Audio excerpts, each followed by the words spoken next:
सरपंच संतोष देशमुख हत्या प्रकरणातील फरार आरोपी कृष्णा आंधळेला नाशिकमध्ये बघितल्याचा स्थानिकांचा दावा. पोलिसांना माहिती देताच गंगापूर रोड परिसरामध्ये पोलीस दाखल. सीसीटीव्ही फुटेजची तपासणी करून पोलीस खातरजमा करणार. सुरेश धस यांचा कार्यकर्ता सतीश भोसले उर्फ खोक्याला प्रयागराज मधून अटक. बीड पोलीस आणि उत्तर प्रदेश पोलिसांची संयुक्त कारवाई. सतीश भोसलेला उद्या बीडला आणलं जाणार. 6 दिवसांनंतर प्रयागराज मधून सतीश भोसलेला करण्यात आल्या अटक. आजच ट्रान्झिट रिमांड घेणार. बीड पोलीस अधीक्षक नवनीत कवत यांची माहिती.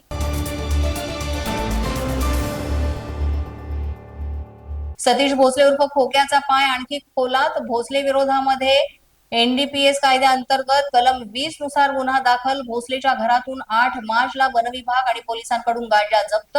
शिरूर कासार पोलीस ठाण्यामध्ये भोसले विरोधात तिसरा गुन्हा दाखल.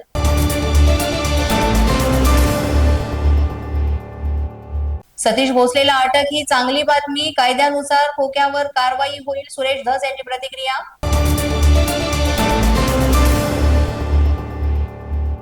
खोक्याला जसं पकडलं तसंच कृष्णा आंधळेला पकडा. सुप्रिया सुळे यांचं वक्तव्य. तर कृष्णा आंधळेला जो कोणी सहकार्य करत असेल त्याच्यावरही गुन्हा दाखल करा, सुळे यांची मागणी.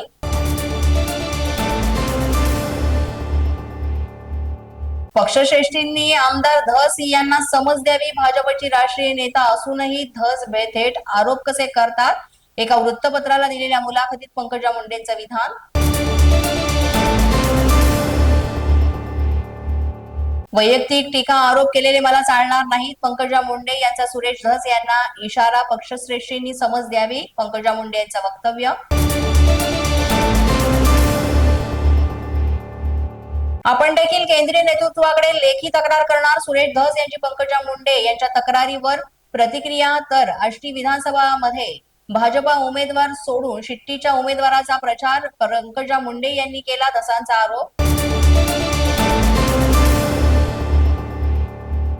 विधान भवनाच्या पायऱ्यावर सुरेश धस पंकजा मुंडे एकमेकांकडे दुर्लक्षक बघूनही न बघितल्यासारखं करून निघून गेले. अशाच नवनवीन व्हिडिओसाठी पोलीस माझा न्यूजचं युट्यूब चॅनल सबस्क्राईब करा. तसंच आमचं फेसबुक, इंस्टाग्राम आणि ट्विटर अकाउंट फॉलो करा. अधिक माहितीसाठी आमच्या www.polismazhanews.com या वेबसाईटला भेट द्या. पाहत रहा पोलीस माझा न्यूज.